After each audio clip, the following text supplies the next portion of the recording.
I'm Donna Storm with FoodWorks for Middleway House, and I am really here to introduce a wonderful friend, a wonderful community organizer.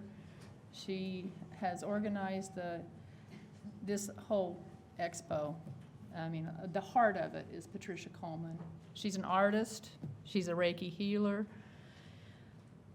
I can't even begin to list everything that she's done. We've worked together on a lot of projects. Green Dove Network, the Holistic Health Network, just a lot of things. And Patricia, and here is Patricia. She will be right here. Thank you.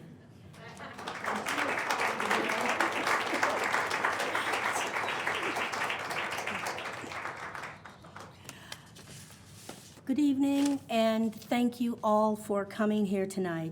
I'm president and founder of the Indiana Holistic Health Network, and the Simply Healthy Fair keynote presentation this evening with Diana Leaf. I'm sorry, I'm going to start over. I'm nervous too. Okay.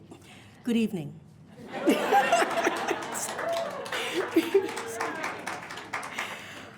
I am president and founder of the Indiana Holistic Health Network, and I thank each of you for joining us for the Simply Healthy Fair keynote presentation with Diana Leaf Christian this evening.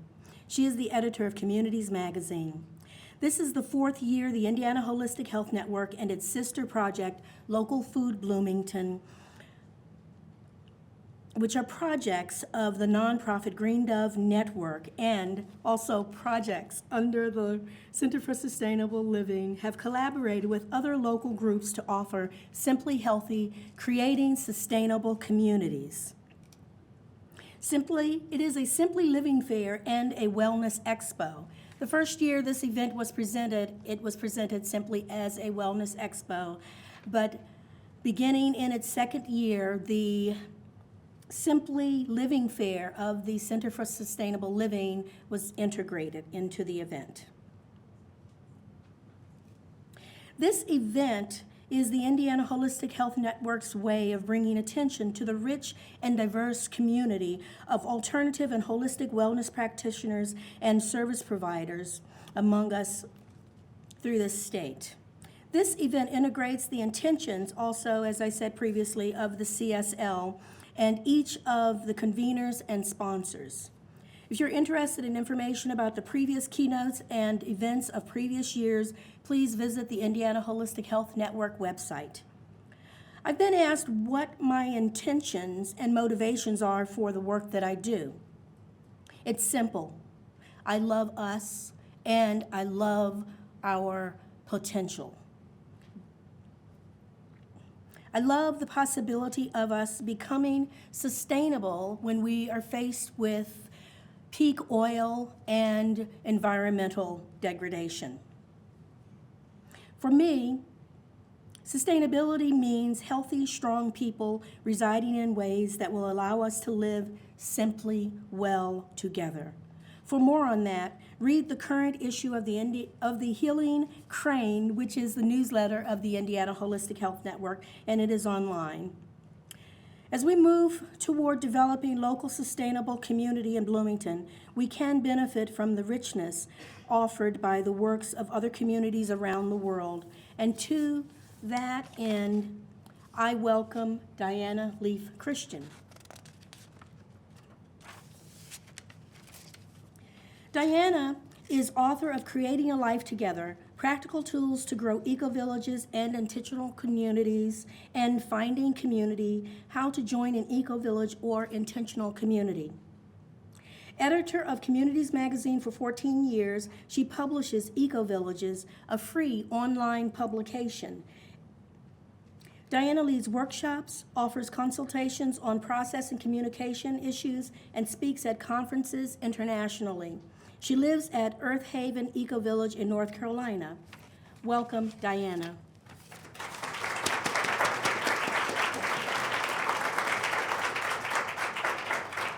Hello. Out of fairness to truth and the current editor of Communities Magazine, I need to say I haven't been editor for 3 years. So I don't know what I must have written, but yeah, I'm the former editor. Could we have some lights down so that you can see this better?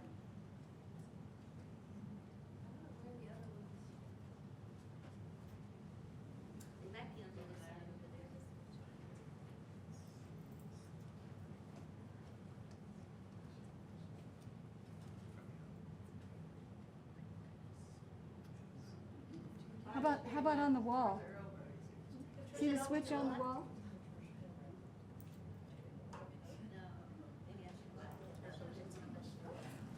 Well,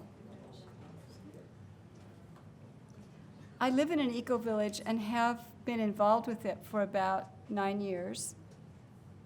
And I've visited and traveled eco-village projects, oh good, around the world, although not all the ones that you'll see here tonight. We want to see you.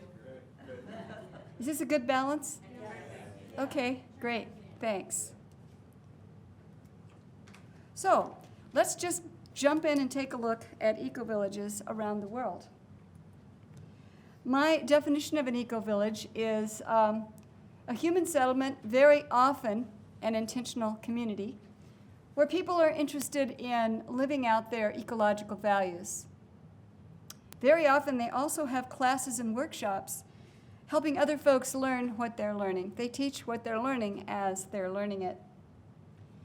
They have three kinds of sustainability, the way I see it: ecological, economic, and what you might call social, cultural, spiritual. So ecological, sustainability, of course, is what you must be thinking. They're living in a way that is as least harmful to the environment as they can, given their resources. Economic sustainability is not necessarily meaningful in an urban eco-village where people just have the jobs they have anyway, like we do now. But in a rural setting, there needs to be jobs on site, jobs nearby, a way for community members and the community itself to bring in income.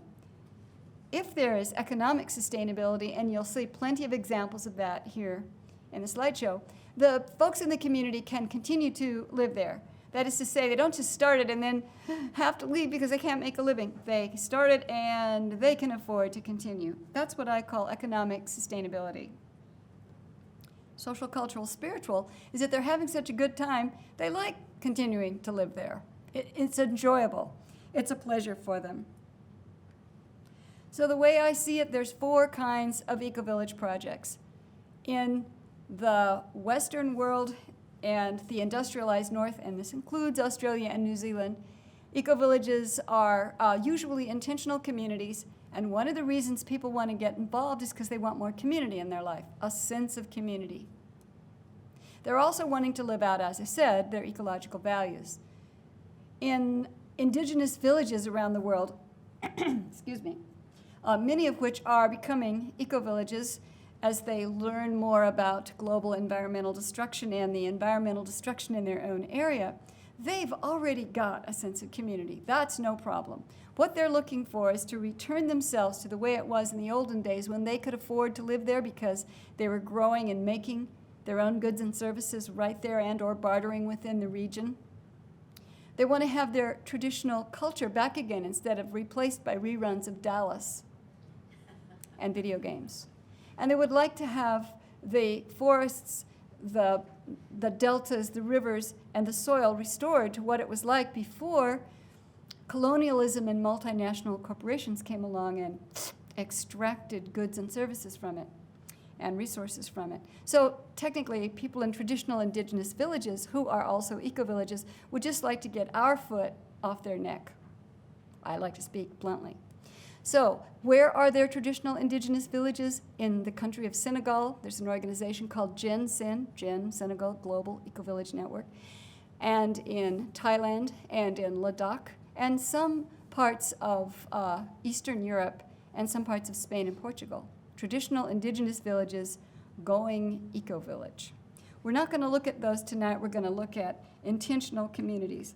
Another kind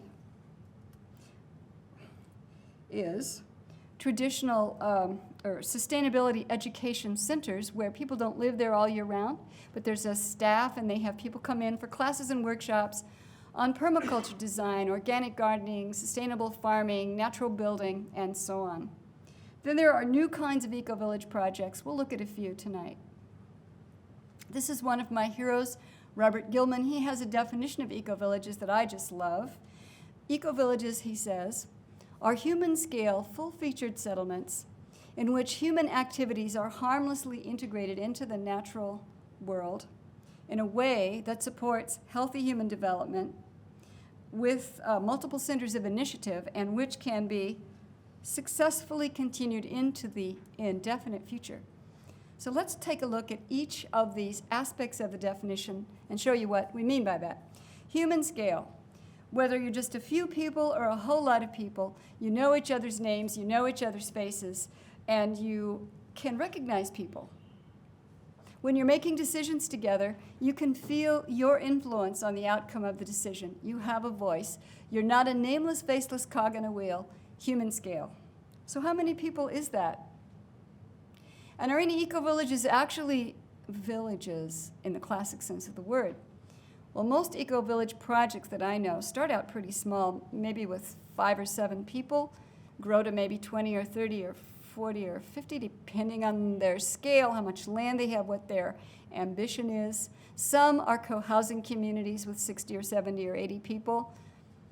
3 in the world are very large. Auroville in India with 1,800 people. Findhorn in Scotland with 400 people. Damanhur in Italy with 800 people. How large is an actual traditional village? Well, some folks say between 500 and 1,000 people. Others say, well, maybe sometimes 2,000 people. So are eco-villages villages? I don't think so. I think they're just using the term. They've just made up a term, eco-village, to describe the project they're doing. Is it technically correct? Probably not. Does it matter? I don't think so. Some people like to refer to them as eco-hamlets. Anyway, that's what human scale is. Full-featured settlement. You live there, you work there, grow much of your food there, you can buy needed goods and services there, your social life is there, your spiritual life is there. You can certainly leave the property anytime you want to. Of course you can. But you don't have to fulfill basic human needs. So now I've got another question for you. Are there any eco-villages in the world that are human scale and full-featured? You live there, you work there, and so on. Very few. Maybe Damanhur, Findhorn, and Auroville. But most eco-villages are aspiring that people all work there, that you can grow much of your food there, if not most, that you can get needed goods and services there, and so on. So I would say that this definition isn't so much a definition as an affirmation. It's goals that people in eco-villages are striving for. And so I would say that except for these 3 that I've mentioned, Findhorn, Auroville, and Damanhur, most eco-villages are aspiring eco-villages. So all the eco-villages you're going to see in here, with 2 exceptions, are aspiring. Human activities harmlessly integrated into the natural world means just exactly what you'd think it means. That is, what we're doing for how we're making a living, and how we're building our homes, and how we're treating our waste, and how we're getting around the land, and how we're generating our power, we're doing in a way that is at least as harmful to the earth as we can do it. However, that means, given our limits, and what are our limits? How much money we have, how much time we have, how much knowledge, skill, labor, and understanding. So I don't think any of these eco-villages are harmless to the earth. I'd say they're just less harmful than the usual practices of mainstream culture, and once more becoming truly harmless is an aspiration, a goal. Supports healthy human development means that we're not just growing plants and creating greenhouses, we're also growing human beings. We're teaching ourselves how to hold meetings and facilitate meetings and make decisions cooperatively and work well together doing tasks and committees. And while we're doing that, we're learning how to have good communication and process skills so that we can communicate honestly and transparently and from the heart to the degree that we're able. And while we're having conflict, and here I don't mean if, I mean when, because us being not bodhisattvas yet, that we learn to face it and learn from it and resolve it. This is every bit as important as any solar panel in any eco-village, let me tell you. And while we're doing all that natural building, we're learning how to have a good time and stop and experience some pleasure and delight, perhaps play ultimate frisbee, or have a chance to stop and smell the vegetables, hug our friends. That supports healthy human development. Multiple centers of initiative is a new aspect of the phrase that Robert Gilman, who is one of the founders of the Global Eco-Village movement, he added this in 1999 when he went to Findhorn to be a consultant to a problem they were having. He added the definition to say, okay, folks, we have an intentional community. It gets the ball rolling. It starts itself up wherever it is. And then some people come and live there and then become ex-members. They leave and they live right nearby. And some come and say, hey, I'd like to join. No, wait, I wouldn't like to join, but I'd like to live right nearby. Others say, hey, I'd like to come and live right nearby. So there's a community in the middle surrounded by all these other folks. Together, they create a whole eco-village. The intentional community was the first member of it, and is the oldest member of it, and is the largest member of it, but it's not the only member of it. So it's not the only initiator of projects. It's not the only one that gets an idea, funds, and manages a project. Members on their own can get an idea, fund and manage a project or a nonprofit or a little business or a co-op. Neighbors can do the same. Members and neighbors can get together and do the same. So here at Findhorn in Scotland, we've got the original initial intentional community, folks that got together to create a wind generator co-op, folks that got together to create the Phoenix Store Co-op, which you see the photo in the lower left, which is a store where different people put their goods and services and bunches of people own it together cooperatively. People create their own little businesses, which they fund and manage themselves. At Earth Haven, the sauna and the Trading Post store were created either by one member or groups of members outside of Earth Haven, but with its permission to place it in that location. Earth Haven is where I live. And the community gets to say, we have a sauna, we have a little store.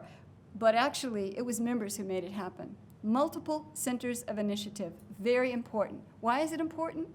Remember village scale economy, which is so important to me that I want to refer to it a lot.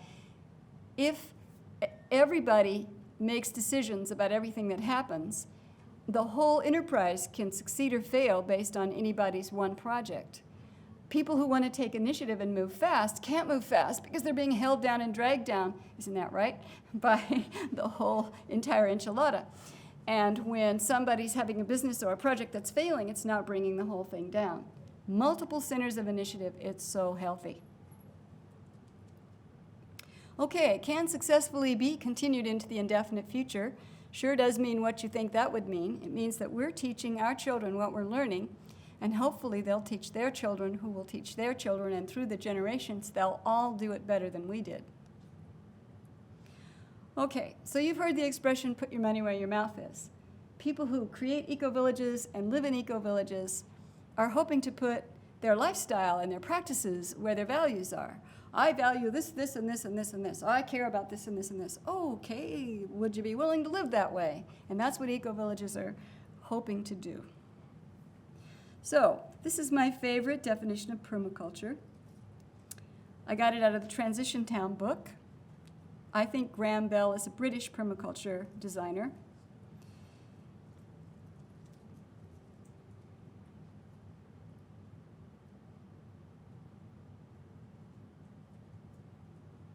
Almost every eco-village I know uses permaculture principles to design itself, with the exception of eco-villages that got started decades ago, or 15 or 20 or 30 years ago, and they weren't thinking eco-village because they had never heard of that, and that's not what they were about. Findhorn, spiritual community, now an eco-village also. Damanhur and Oroville, spiritual communities, now eco-villages also. So they weren't designed by permaculture principles from the get-go, but they certainly have been applying them lately. Okay, so let's go to the most famous eco-village in the world, Findhorn in Scotland. Founded in 1964, 400 members. They're on 2 different parcels. They're both mostly a spiritual community and also a holistic education center. The 2 parcels are the original caravan park, which you might have read about when you read about the early days with the giant vegetables, and the Cluny Hill College, a 4-star hotel that they purchased. It's a few miles away. Together they have about 30 acres total. Oops. Okay, this is the mission and purpose of Findhorn, helping unfold a new human consciousness and create a positive and sustainable future. When you read on the websites of different eco-villages, and you can do that easily by going to directory.ic.org, all the intentional communities are listed by state, geographically, and also by their name. Some of them are eco-villages, so when you find one that's an eco-village, they'll have a similar mission and purpose, very similar to this. In the early 1990s, folks at Findhorn created what they call the Field of Dreams, build it and they will come. There's about 40 homes there now. They're all passive solar. Some are off the grid. There have been 2 major conferences about eco-villages at Findhorn, one in 1995, the first one in the world, one 10 years later. Some of their homes are recycled redwood whiskey barrels. I didn't know whiskey came in such large barrels, did you? Of course, it is Scotland. Now, how sustainable is this? Where did this redwood come from? Which way is west? California. Which way is west? California. Came from California. On the other hand, it is recycled, so it was already there. Sometimes you have to give your roof a haircut. So there are 4 of these wind turbines in the wind generator co-op at Findhorn. They generate enough power. Remember now there they've got more wind than they have sun, this being northern Scotland. They've got enough power to power all of Findhorn and sell some back to that power company.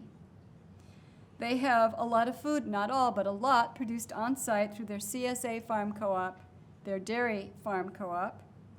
They have a little store on site, as I mentioned, the Phoenix store. Some food is right there from the area, from local farmers, on site from Findhorn, from the CSA farm. Other food is imported. This is their Living Machine, which is a gray water recycling place. Gray water, not black water from toilets, but shower water, sink water, etc., comes in one end, passes through each of these tanks through a thermal siphoning effect, and comes out the other end potable and drinkable. This is what they look like. Microorganisms growing on the root hairs of these special plants, plus little snails in there, transform the water from soapy and greasy to completely drinkable by the time it comes out the other end. So, Findhorn has the most developed economy, remember economic sustainability, of any community that I know of. First of all, $16 million of money is created and flows through that part of northern Scotland just because they are there. So they're a stimulus to the economy. There are 400 jobs in that part of northern Scotland, including their own jobs, because they're there. And their property is worth about $20 million. They have learned the essential rule for how to create a village-scale economy and create local sustainability. And this would be true for a neighborhood in Bloomington or the whole town of Bloomington. Earning money on site right here, spending it right here, saving it right here, and investing it in each other's projects right here. So how they earn money on site. Some people work for Findhorn itself, which is an income-sharing community of 100 people that has as its job educational programs, workshops, conferences, retreats, etc. Other people live right nearby, as you heard earlier, and they have their own businesses or work in another business. 45 associated businesses, co-ops, nonprofits, and many are self-employed as well. How do they spend money on site? Well, you can get a haircut on site, you can get many needed goods and services on site, you can buy things in the Phoenix store. And what's that in her hand? It's local currency called an ECO, E-K-O. The Ecopia Resource Exchange is an on-site little credit union they created themselves, but not too little, 200 members and $1.2 million in US dollar equivalents is being saved in there. And that is who the Ecopia Resource Exchange issues the eco local currency, which can be used all over Findhorn and in some of the Scottish shops nearby. It's equivalent to British pounds sterling and euros. So where do you invest money? Well, you can invest money in the co-ops, such as the Phoenix Store Co-op, the Wind Generator Co-op, the Woodlot Co-op, the Dairy Co-op, the CSA Farm Co-op. You can invest in each other's businesses, loaning money and getting it back, getting dividends, getting little profits, getting special deals in the Phoenix store. People who are part of the Woodlot Co-op get wood at a cheaper price. People that are part of the Dairy Co-op get cheese and cream and milk and cow manure, which is good for the garden. Findhorn did an ecological footprint analysis a couple of years ago through the Stockholm Environment Institute. They got somebody else to do the ecological footprint for them. You probably know what this is, but if you don't, you take the number of productive hectares, but I'm turning it into acres, in the world. Productive acres doesn't mean Antarctica, a desert, or the ocean. It means places where you can grow food or raise livestock or do something productive. And you take all these number of productive acres and you divvy it up by the number of people in the world right now, which is right now more than 7 billion. And then you look to see how many acres we each get. Like, what's our fair share? 1 acre, 15 acres, what do you think? Any guesses? 4.5. That's our fair share per person. So how many do you suppose we use per person in North America?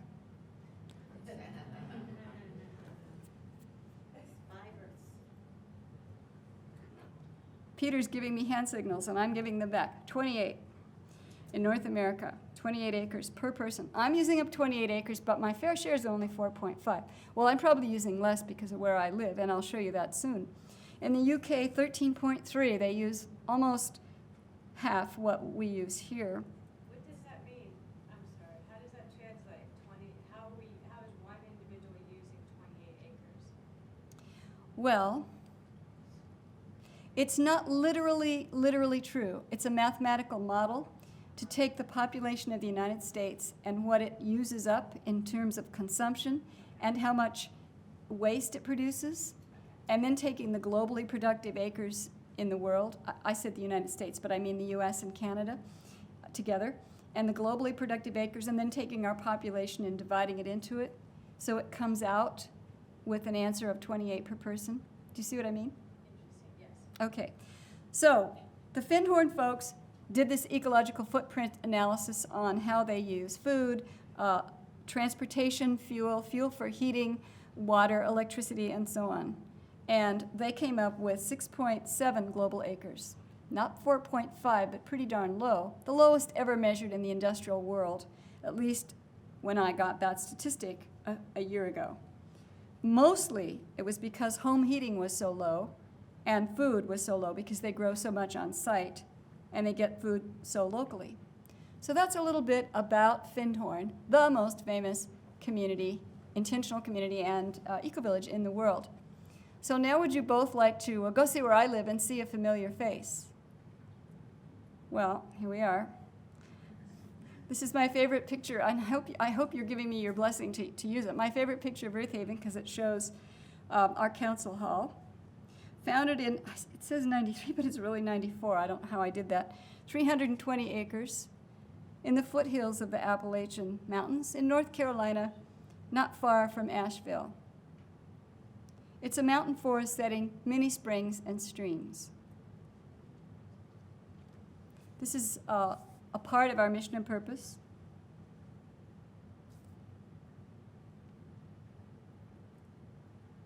So it's an independent income community. Most communities in the United States are independent income, which means that what you do with your income and your assets is just what you do now. You spend it, earn it, save it, and invest it however you want. You owe the community a joining fee and maybe a site lease fee, depending on how land is worked out in the community, and you probably owe annual dues and fees. But the community has nothing to say about what you do with the rest of your money. Most communities are like that. Of some communities, though they're very famous and big and old and famous, are income-sharing communes. Commune is literally an income-sharing community. Twin Oaks in Virginia, Acorn in Virginia, East Wind in Missouri, Sand Hill Farm in Missouri are income-sharing. The Findhorn Foundation, the place that actually is the intentional community that hosts the guests to come for classes and workshops, is income sharing. What happens in an income sharing community? Well, you join. You don't pay to join, although in some you do. And then you get room and board and a stipend. Or you get room and board and you put in requests to have money paid to you for things that you want or to pay you back, and then you get what you want, what you ask for, or not, because you negotiate about it. Income sharing communes. Earth Haven is not one. Very few communities in the U.S. are. It's independent income. So there's a $4,000 joining fee. It's either $12,000 or $20,000 to purchase a site lease for a 1/4 acre or an 1/8 acre site, 99-year renewable transferable lease. And it's about $700 or $800 a year in dues and fees. It changes a little bit every year, and also it depends on whether you have a car on site, $100 vehicle fee per car. 13 different neighborhoods. The whole place is off the grid. The whole place is passive solar. And we have no bank loans. Do you want to know why we have no bank loans? Well, first of all, because we are so cool. And secondly, because we could never get a loan if we tried, because we all own all of it and there's nothing collaterable. So we just like to stand up tall and say, we ain't got no stinking bank loans. How we build our buildings is very small, and sometimes one room at a time or with money borrowed from someone else. So we have two kinds of buildings. They are natural buildings, which do have an effect on your wardrobe. And here are some. Timber-framed straw clay walls or cob walls or straw bale walls, earthen plastered inside and out. And hybrid buildings, which are partly of natural materials and partly of conventional materials, and constructed with conventional methods but with some natural methods as well.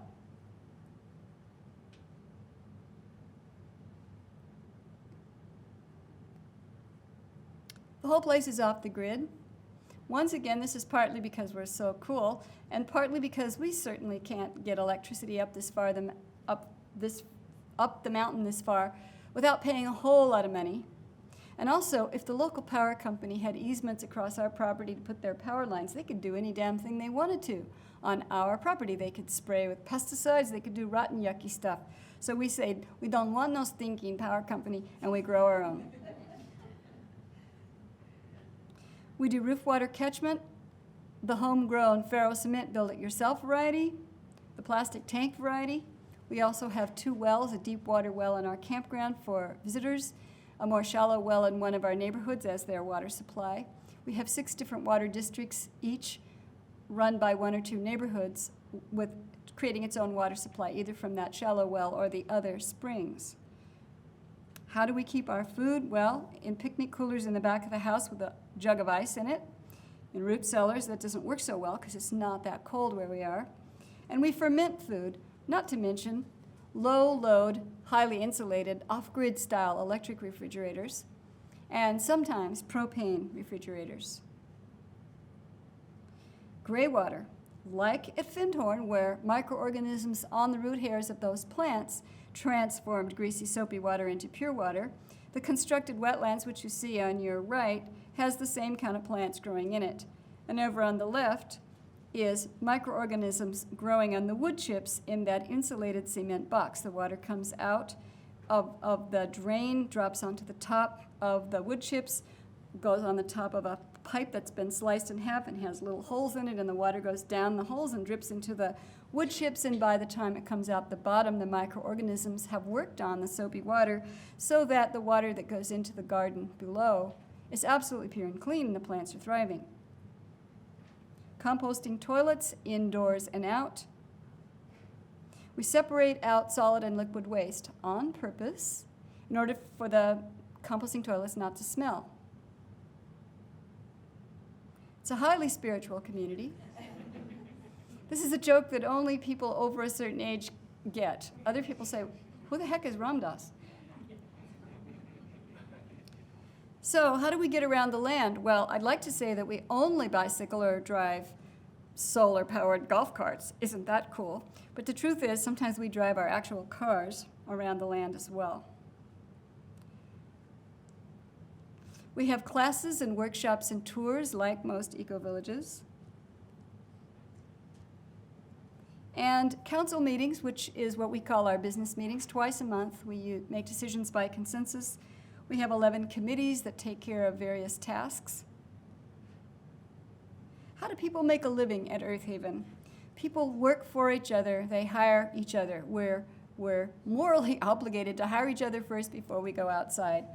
Some people own businesses. Other people work for people who own businesses. Some people telecommute. Just a few, very few, work off-site. This is the kinds of things that people do for each other, which they get hired to do.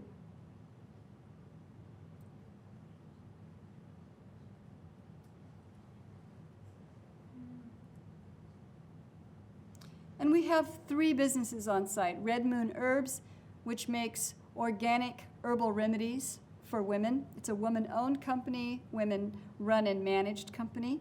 The woman who owns it hires Earth Haven members and neighbors. Useful Plants Nursery, which grows plants from seedlings and small saplings organically in the pots. This is not done usually in nurseries. All kinds of useful plants of edible landscaping, fruit trees, berry bushes, medicinal herbs, and so on, all raised organically.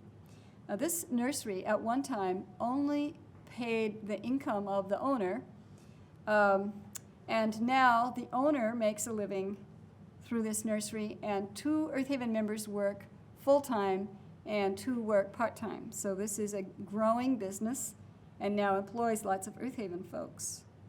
Road Warrior Construction, building off-grid homes with off-grid power. The solar panels on the roof of that truck lift up and tilt and rotate around so that sunlight can create enough electricity in the batteries and the inverter, which are in the back of the truck, so that these folks can use 4 power tools at once when building a home. They have an alternator that's very large. The truck runs on biodiesel when it's nighttime or a week of cloudiness and no sun. They idle the motor, and that's how they charge up the battery. So they can build with 4 power tools, day or night, rain or sun. They employ Earth Haven members and neighbors on an occasional and as-needed basis. Okay, the Forest Children's Co-op is really the Forest Children's Collective. Its name is changed. It's not a business, it's a nonprofit project. It was created and is run and managed and funded by parents at Earth Haven and parents nearby in neighboring parents. It right now has about 11 kids.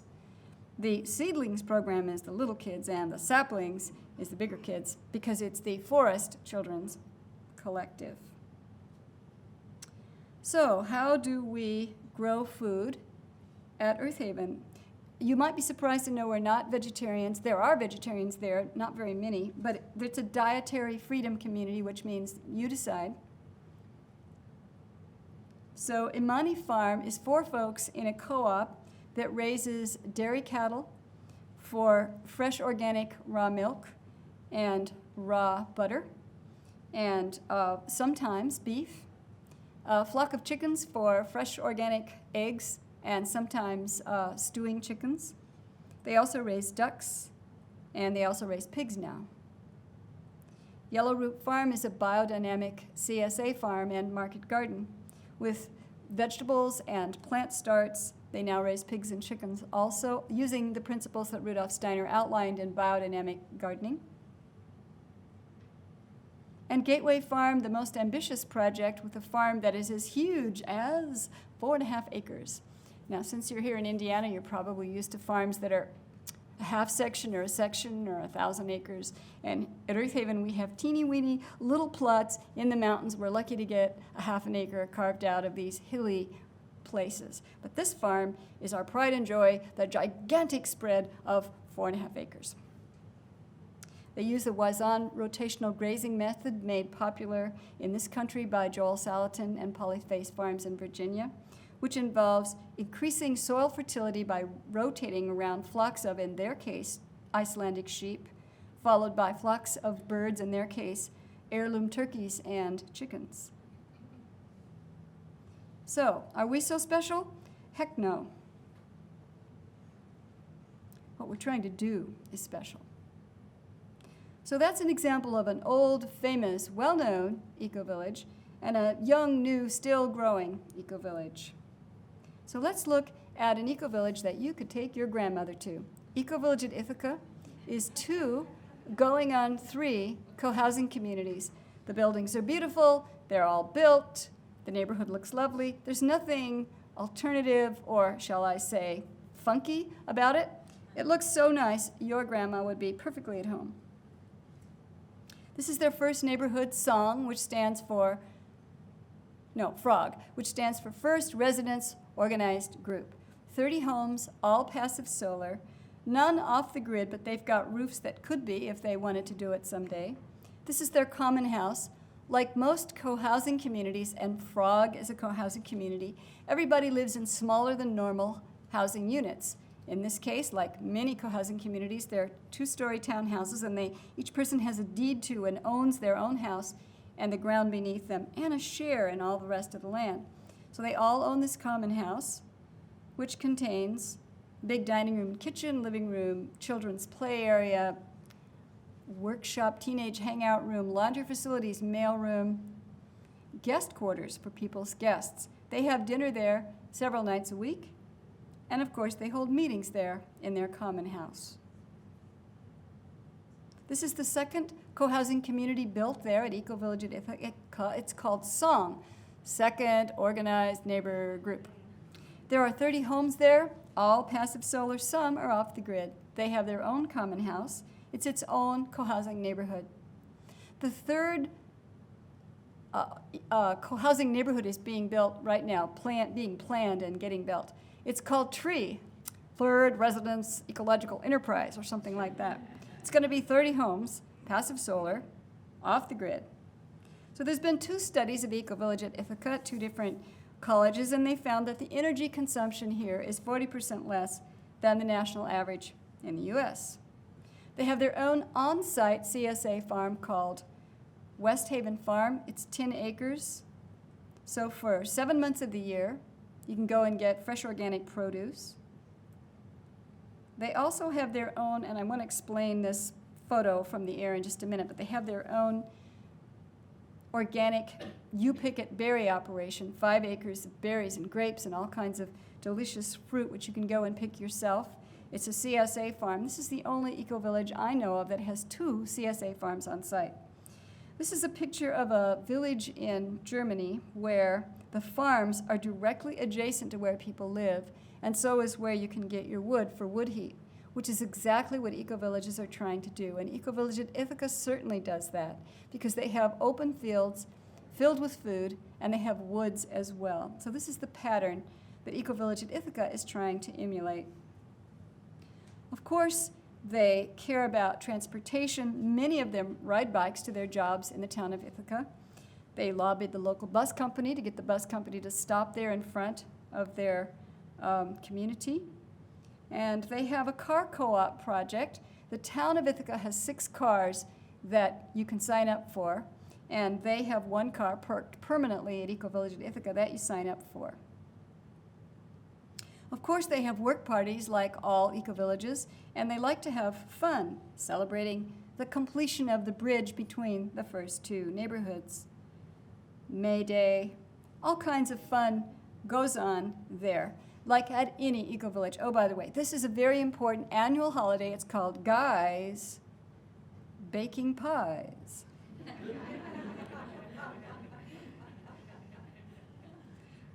And that's Eco-Village at Ithaca, the very beautiful eco-village you could take your grandma to. So now let's go look at another big, large, famous old one on the whole other side of the world, Auroville in India. 2,150 acres. It's huge. 1,800 residents, 100 different little villages, which I would call neighborhoods that they've started. Their land is not all contiguous. It's not one big circle.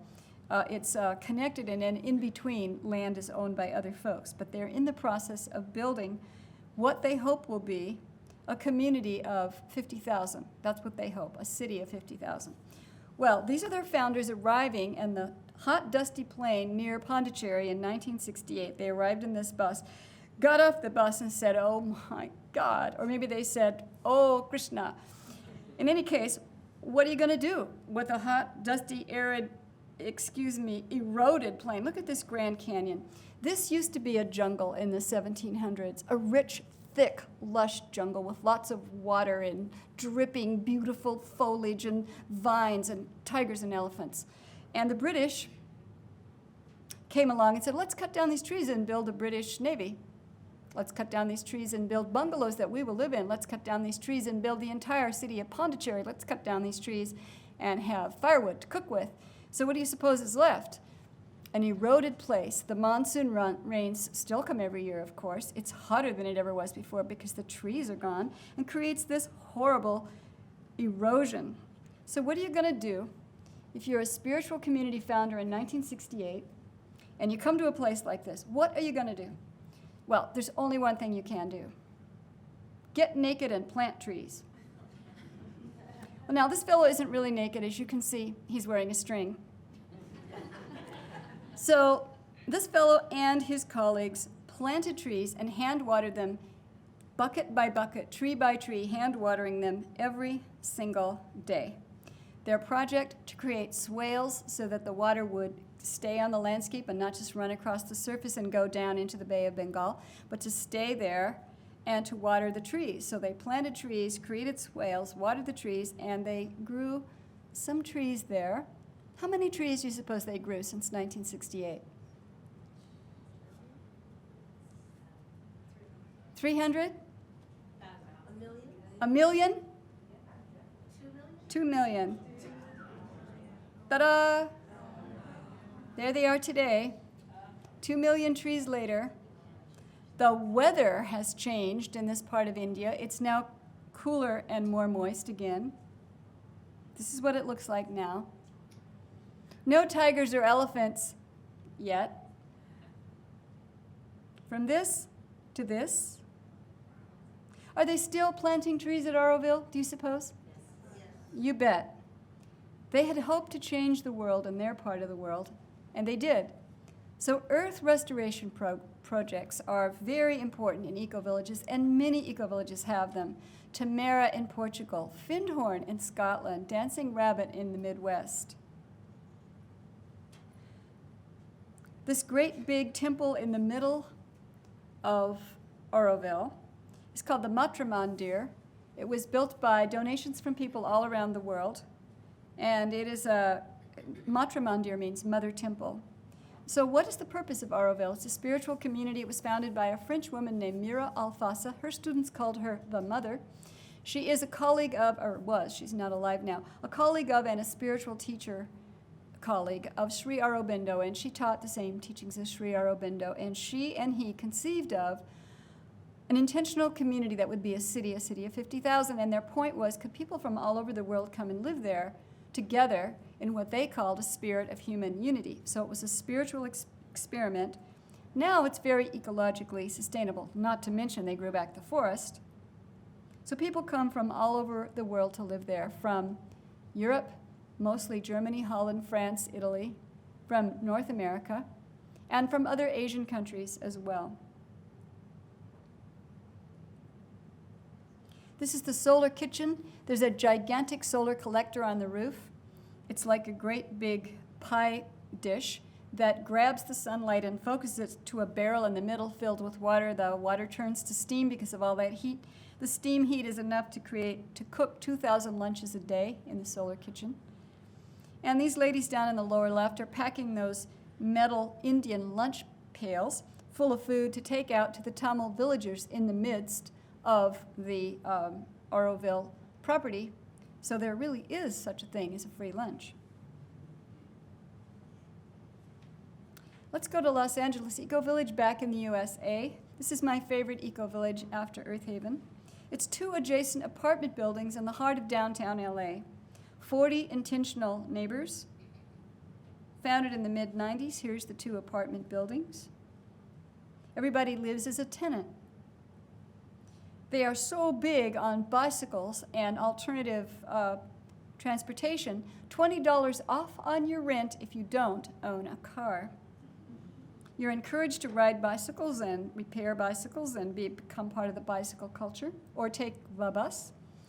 They have parties in the courtyard of the larger apartment building where they're growing fruit trees and berry bushes, and they have all kinds of vegetables. And here's a permaculture course being taught by Scott Horton, who is the editor.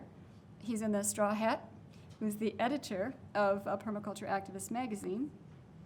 And they play music in the courtyard, and of course do gardening in the courtyard, and they have sometimes ducks or chickens or rabbits in the courtyard.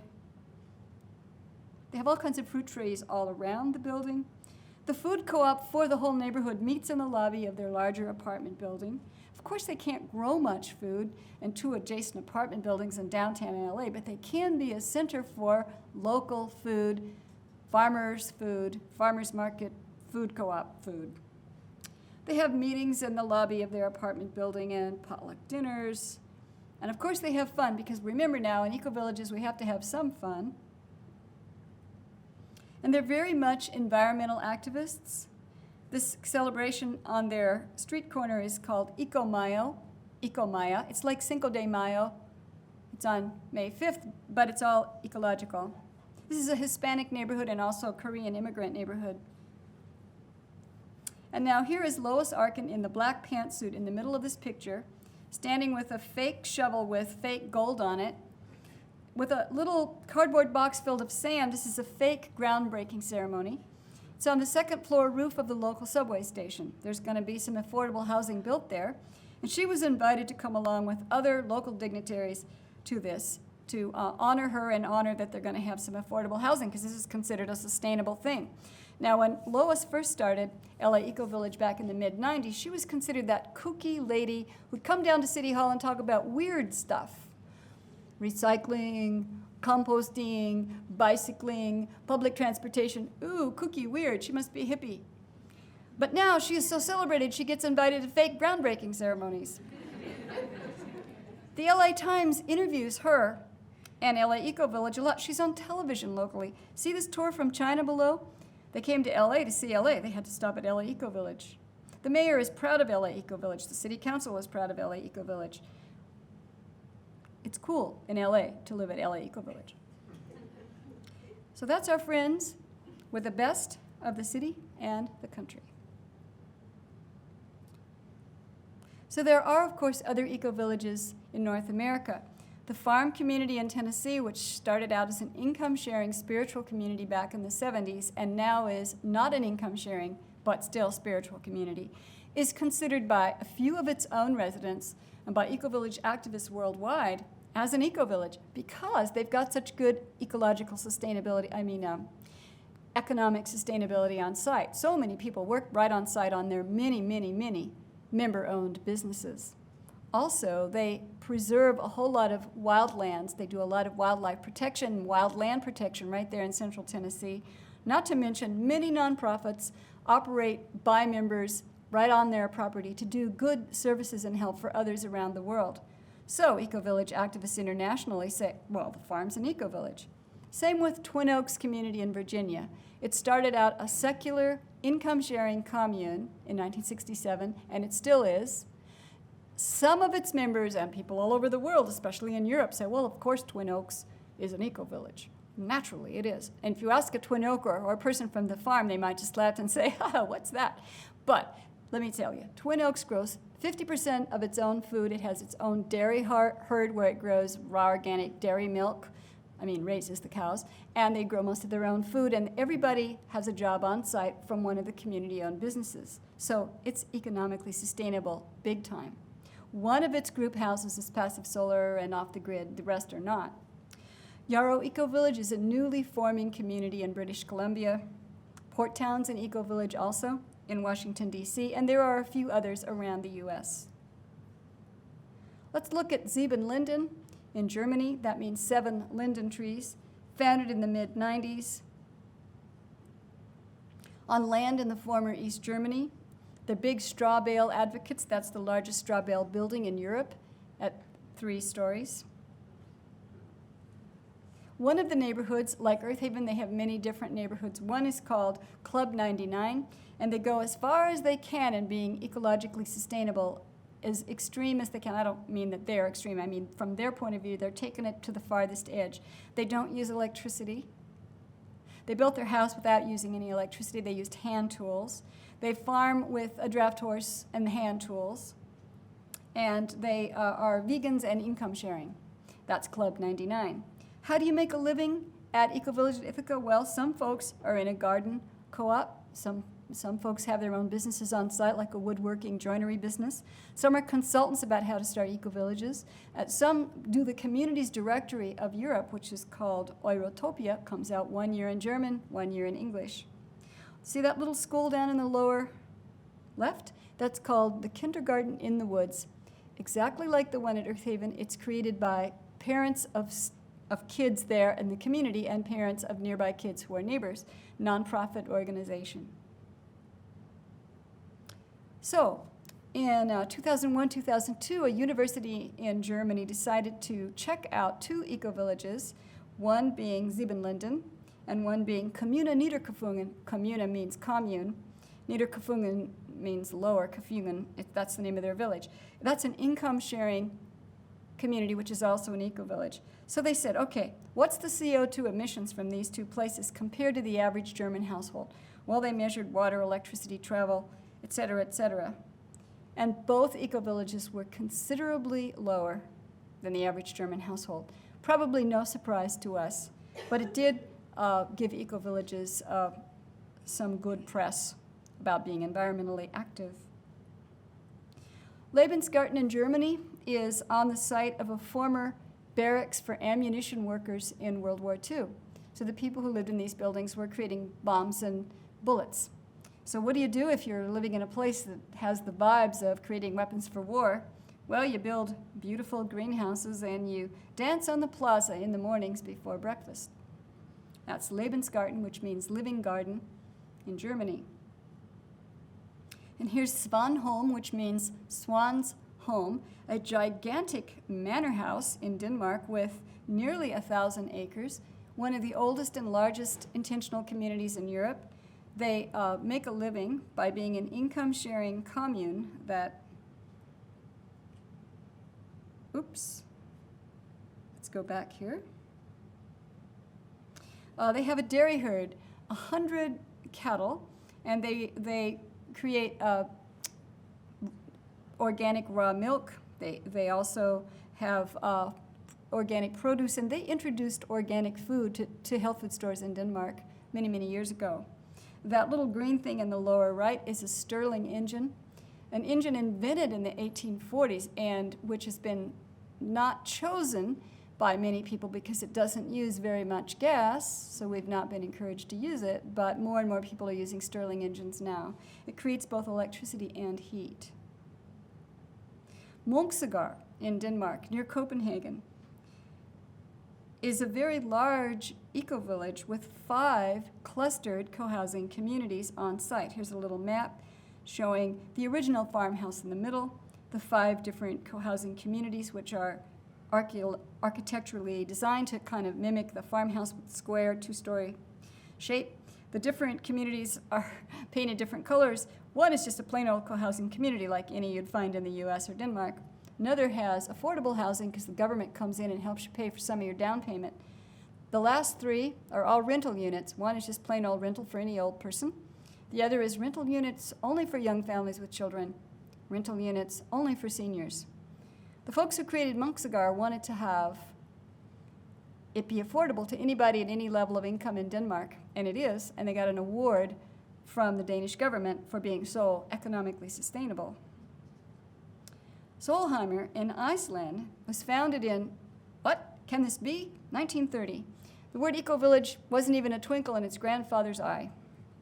Nevertheless, they are considered an eco-village today. They're considered the earliest one, 100 residents. What they do is they follow the teachings of Rudolf Steiner in his method of what he called curative education. And folks who are not developmentally disabled live with and take care of people who are developmentally disabled. And the whole place is very ecologically sustainable. Where do they get their food? Well, year-round greenhouses. Where do they get their heat? Right out of the ground for free, geothermal. The heat first heats their buildings, but there's some heat left over, so then it goes into their greenhouses. But then there's still some heat left over, so they run it under their paths, so they have sidewalks they can walk on in the winter without ice. That's Solheimer in Iceland. Let's look at Kitezh Children's Village in Russia.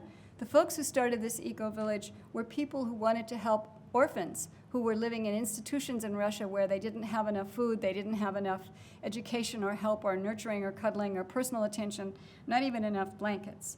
The Russian orphanage system is not doing well. So they said, okay, let's get some free land from the collapse of the collective farming system. They got some free land. Let's build buildings that remind us of old Russia so that we can be proud of our heritage and our long tradition in this culture. And let's get foster families who make a big commitment to take care of several foster children all the way up through high school. We'll raise them, we'll educate them, we'll love them, and that's what they're doing. They're funded by nonprofit organizations all around the world, including especially in Western Europe. And they're starting a network. They have a second eco-village called Orion, not too far away. And they want to create children-based, traditional Russian home, hearth, love children places all over Russia. Do you like that idea? Does that make you feel good? Me too. Me too. Makes me feel wonderful. Very often eco-villages have a project to be of service to somebody other than just themselves. Okay, let's go to Torre Superiore in southern Italy. This is a 13th century Italian hill town, fallen into ruin right after World War II, and restored stone by stone by stone by a group of Italian permaculture teachers and designers.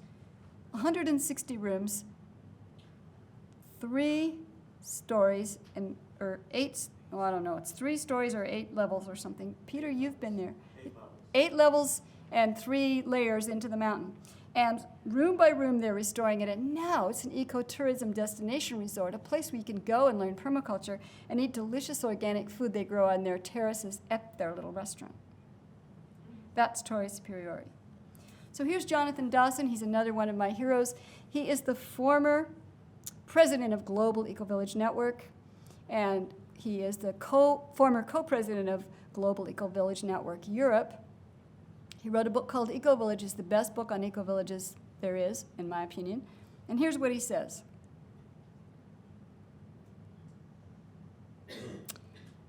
Eco-villages are yogurt, and the wider culture is the milk.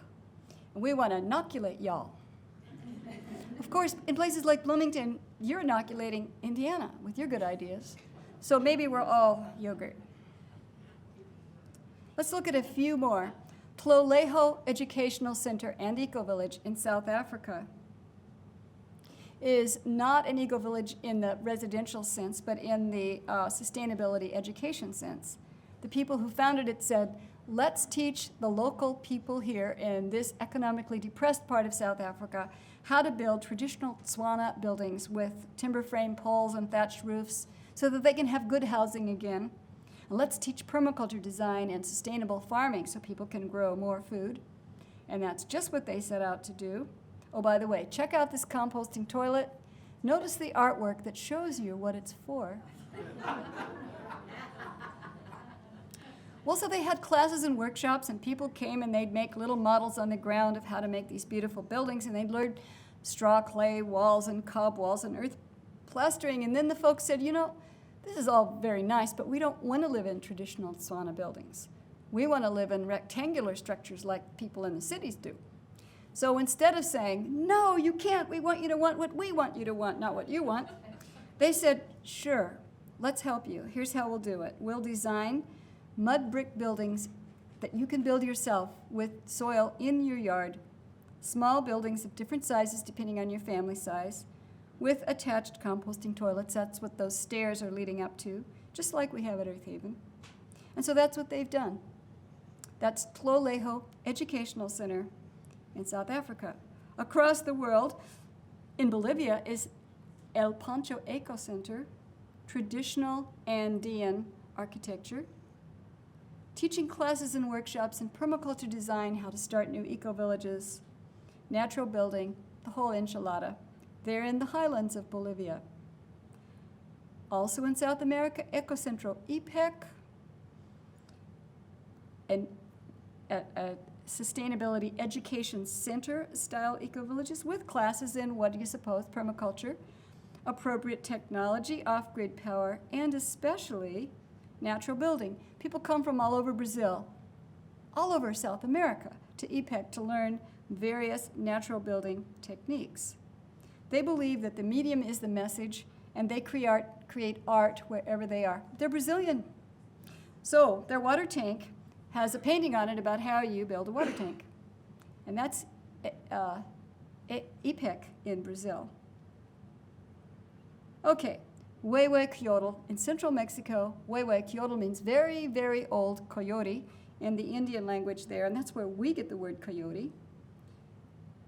A bunch of theater people, puppeteers, artists, musicians, dancers, street performers traveled all around Europe and Mexico in buses for years, finally settled in 1989 in this part of central Mexico in the mountains and founded a community that reflects their values: art, theater, performance, and nowadays, of course, ecological sustainability.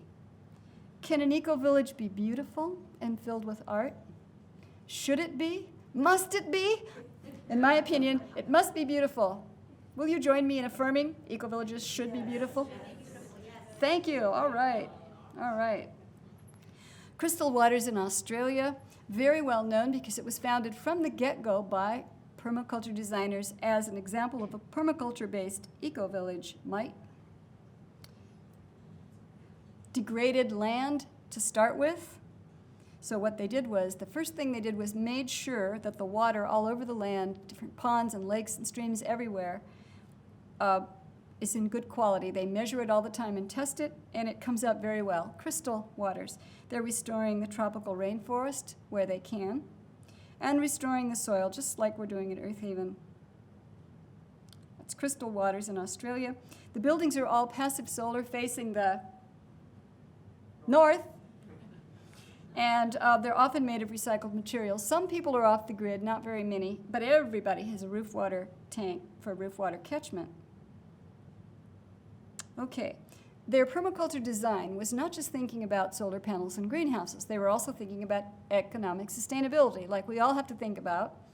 And they said, okay, let's go down to the local county and get the zoning changed so we can have cottage industries right here on site at Crystal Waters, and that's just what they did. And now, instead of being an economically depressed area, the place is thriving because there's all these businesses right there on site, like at Findhorn. We've heard this before. This is what people do for a living. Okay, let's go to our last eco-village we'll look at the slideshow, Konohana, well, third from last. Konohana Family Farm near Mount Fuji in Japan. Founded in the mid-90s as a spiritual community, income-sharing commune. What are they about? They're about spiritual life and happiness and healthy, nutritious food. They create their own microorganisms, which they use as a fertilizer on their soil. They give it to their animals every day, and they take a spoonful themselves, too. It's sold on the market worldwide as EM, effective microorganisms. If you're a sustainable farmer, you might have heard of it. They believe in good communication skills, never going to bed angry. They talk about their feelings and process every night after dinner. They grow 95% of all their food. Soybeans, many kinds of rice, wheat, every kind of grain, all kinds of fruit and vegetables. They raise goats, they raise chickens for goat milk and eggs, and they have their own bees. They make traditional Japanese foods like miso and tofu and tamari. They sell the foods to people all over Japan. They have classes and workshops about how to be happy and healthy and nutritious and have a good spiritual life. I love these folks. They make me feel wonderful. I want us all to do like this. So this is Konohana Family Farm in Japan. And this is the Eco-Village Conference in Tokyo in the year 2007. And I'm asking us with this picture, should we really build rural eco-villages now, given where people live? should we not be concentrating where we can make the most difference, in cities? So I'd like to show you two projects, Columbia Eco Village, smack in the heart of downtown Portland, where these two permaculture teachers bought a half-acre farm, turned the farm into a teaching center for permaculture and a very small CSA garden for people in the neighborhood. Then they and their friends bought the gigantic apartment complex next door, 6 different apartment buildings. Now they've got 37 units. Remodeled the buildings, put solar panels on the roof and get the toxic paint and such out. Edible landscaping all over the place. And now everybody in Columbia Eco Village, which is now a completely finished village, it happened in about a year and a half, is part of the co-housing community, and they all have a share in the CSA farm, and they can all go to the permaculture classes. How about that? The city of Cleveland in Ohio got into the act. They wanted to redevelop one of their neighborhoods, so they came up with this mission and purpose. And they said, okay, let's do this. Let's create community gardens. Let's plant fruit trees along the median strips. Let's get some housing developers to create passive solar off-grid housing. And that's just what they did.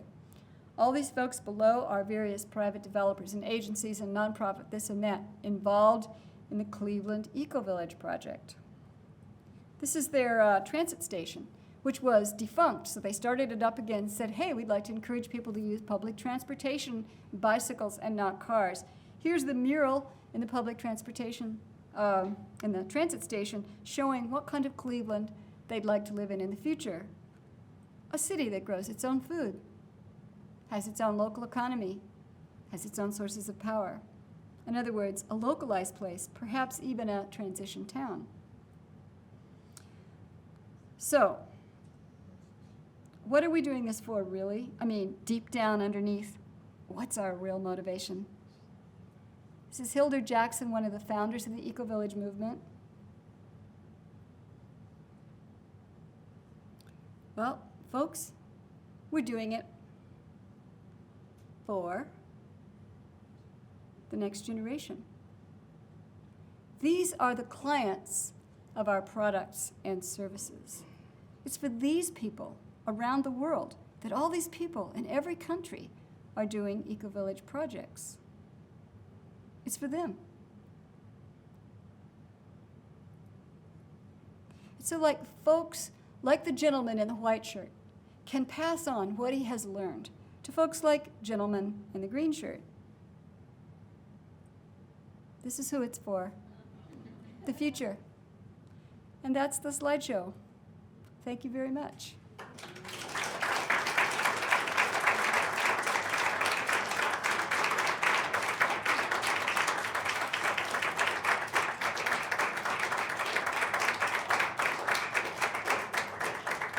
So if anybody has questions, we can spend a few minutes answering questions. Any questions or comments? There's a mic here, if anyone would like to come up and ask a question. Or if you'd like to holler it out, I'll repeat it, so you have your choice. Any comments? Are these listed somewhere where we could find them? Sure, absolutely. The question is, are they listed somewhere? This is the easiest website to remember. Directory.ic, stands for Intentional Community, .org. As soon as you get that website up, what you'll see is a place to click communities by alphabetical or by state or province. You can check Indiana, I did, to see who's doing what where. Some of them are eco-villages, they'll tell you if they are. There's somebody I'd like to introduce, but I want him to give me the high sign if that's okay or not. Is it okay? Is it okay? Okay. I'd like to introduce you to somebody who's one of my heroes, one of Earth Haven's founders, Peter Bain.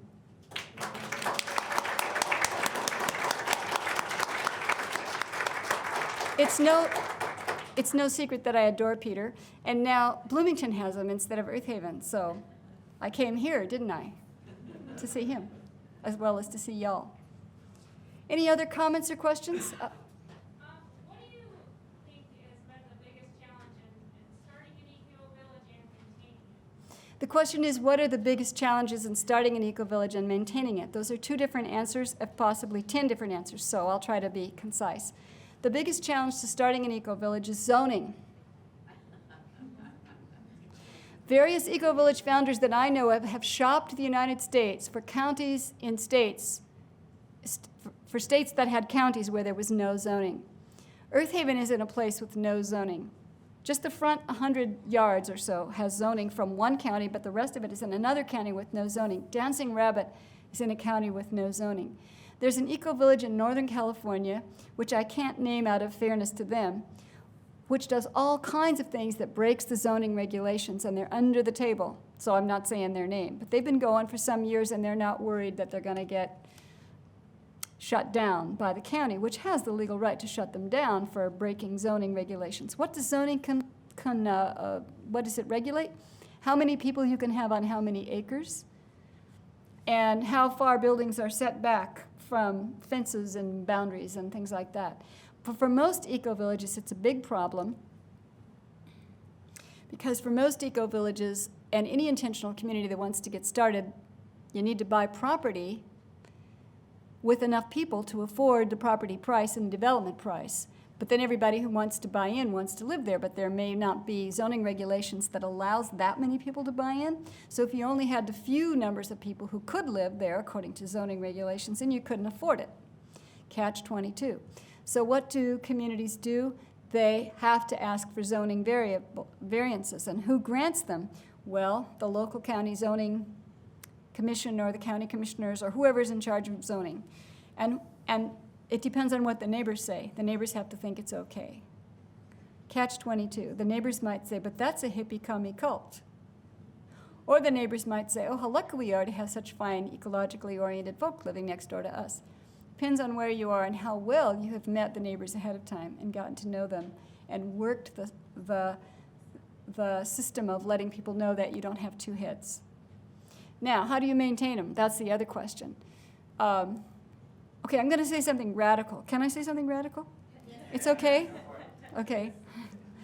It seems to me the single best thing any individual can do to help their community is to do personal healing work on their own psyche, however you might do that, so that you make yourself a calmer, happier, better human being, so that the whole community is filled with calmer, happier, more self-aware human beings who can connect with each other in a sense of trust and support.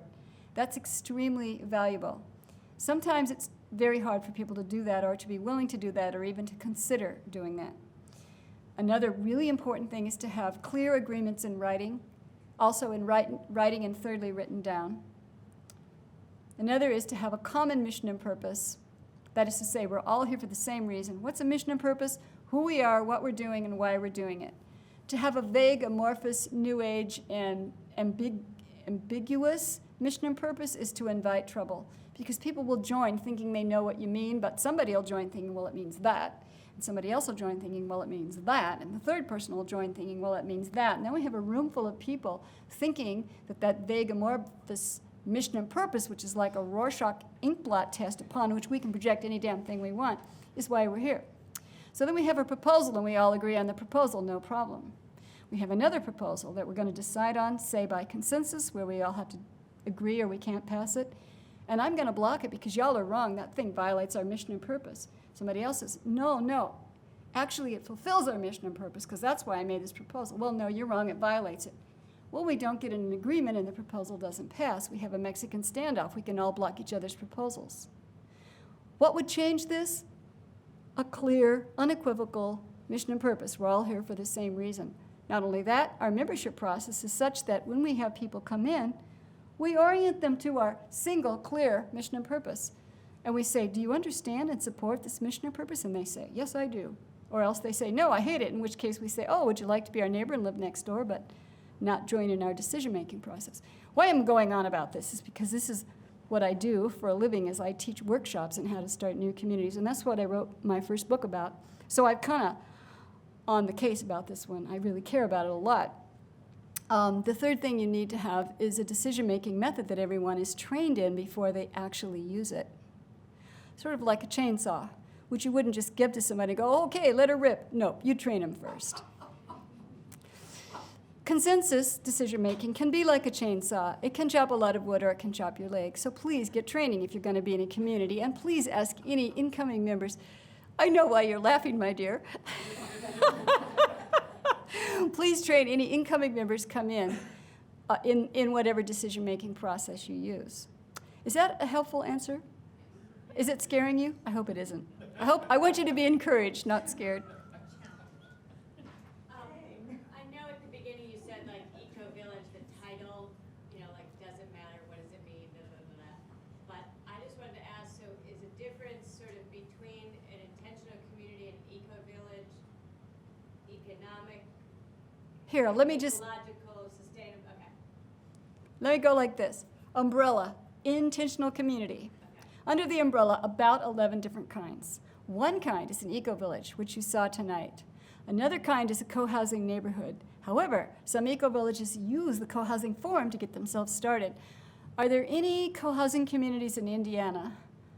I don't think so, but there are others in other Midwestern cities. Madison, Wisconsin, Minneapolis, Ann Arbor, right. Anyway, there are other, Chicago now has one as well. Okay, so co-housing is a whole different kind of thing. It's sort of more mainstream people wanting to have a fine neighborhood in their city or town where they all together own the property and have their individual units and share meals and are good with each other's kids, babysitting and so on. Very nice kind of community. It's not necessarily ecologically oriented. Then there's student housing co-ops, senior housing co-ops, affordable housing co-ops, urban communities of different kinds, rural homesteading communities. What's the difference between a rural eco-village and a rural homesteading community? The rural homesteading community would just as soon you didn't come and visit them.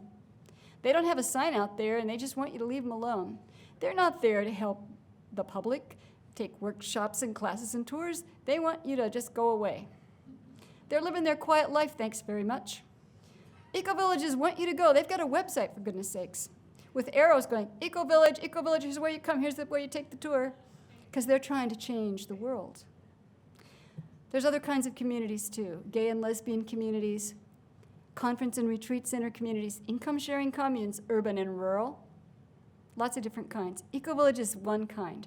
Very specifically focused on ecological Exactly. mission. Exactly. That's right. You mentioned briefly rural versus urban. Yes. Could you expand on the pros and cons of each? Sure. What you think? Sure. Urban communities are wonderful because if you're going to live in a city anyway, you might as well live in a community if you think you'd enjoy it. A pro to it, as in pros and cons, is that you just have the job you have now. You don't have to suddenly go, oh my God, how do I make a living out here in the sticks? You're making a living anyway, we would assume, or having an income that you can use. It's wonderful to have a household of friends to come home to. There's always somebody to take you to the airport. There's always somebody to turn off the stove if you forgot to when you left home, and all kinds of wonderful benefits. Not to mention that when you walk in the door some night after work, who knows what wonderful conversation might be going on or what terrific pizza might have just been made.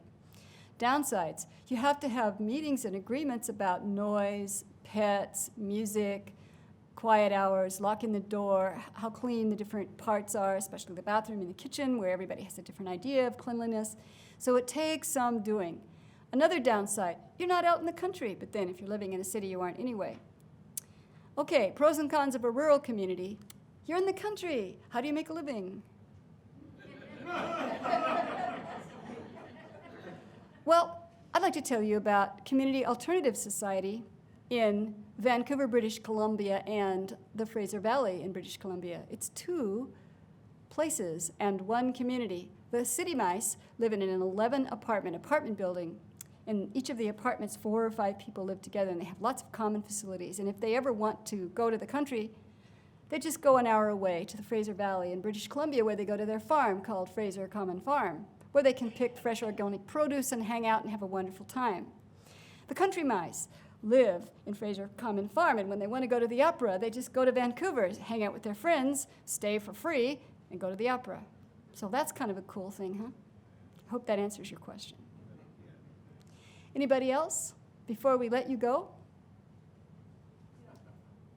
I found a movie in this library that talked about Cuba when we put such an embargo on them that they were actually, beginning to starve.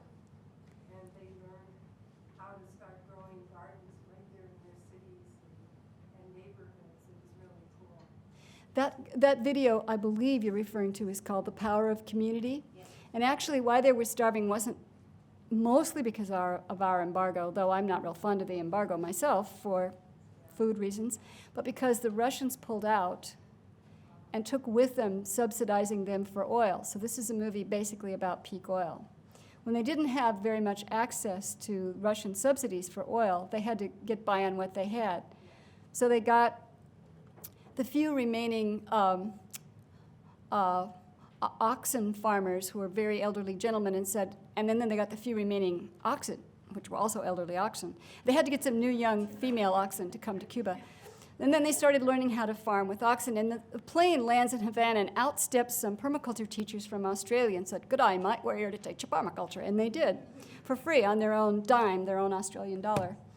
And so permaculture, organic gardening, farming with oxen, farming in the city, growing products like doves and guinea pigs on the roof and the balcony for lunch is what they learned how to do. They learned how to eat in-season local foods. It was very strange for them to eat local foods in season, but they learned how.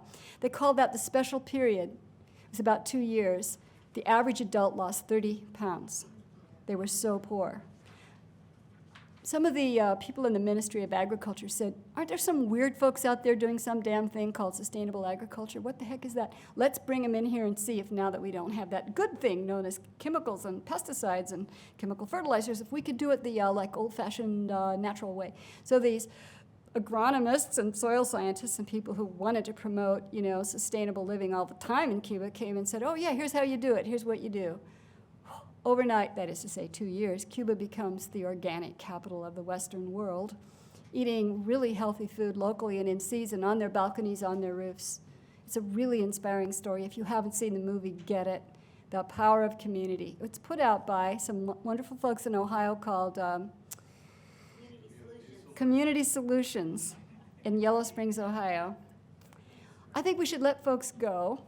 I want to say one thing before I go. My books are for sale, but the library asks us to never sell anything in the library. So I thought, how do we deal with this conundrum? Sometimes people like to come and buy one of my books after they hear this thing. So I thought I would just go outside, take the books with me, and if anybody's interested, I'll be there. Just right out the door. Is that okay with you?